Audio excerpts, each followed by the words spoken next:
War in Syria is now entering its 5th year. According to the UN, the fighting has killed 200,000 people and displaced nearly half of the population of 23 million. Efforts to end the conflict are complicated by the rise of Islamic fighters in the country. U.S. Secretary of State John Kerry has showed his willingness to talk with Syrian President Assad and help end this conflict. CCTV's Ali Ibrahim has our story. A calm day in central Damascus. Nothing to indicate that this is a country in a crushing war.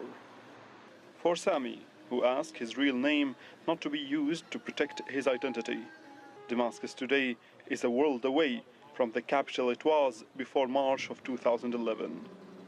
Sami was one of the Syrians who took to the streets then to protest against the Syrian government. Unlike many others, Sami managed to avoid being arrested. Today, he hides his identity for different reasons. At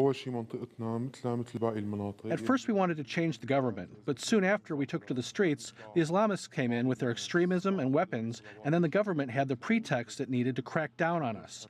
In my neighborhood just outside Damascus, Al-Nusra Front, the branch of al-Qaeda, rules, and I am wanted for them because I am a civil activist.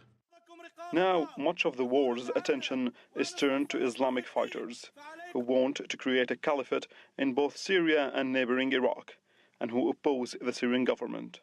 The war is as complicated now as it was 4 years ago. Today, Syria sits on the intersection of global interests, where one of the most important elements is the balance of powers on the ground. That balance is changing as various rebel groups fight with the help of either Arab or Western countries, and the Syrian government is receiving support from its allies, from Tehran to Moscow. Life in much of Syria has been devastated by the 4 years of violence.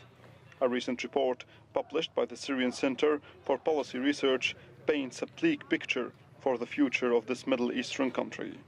The study estimates that 2/3 of the population is in extreme poverty, and that is just the beginning. Our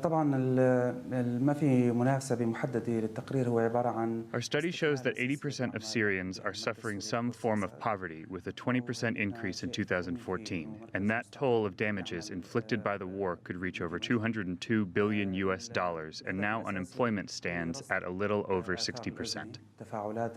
But somehow life goes on in Damascus.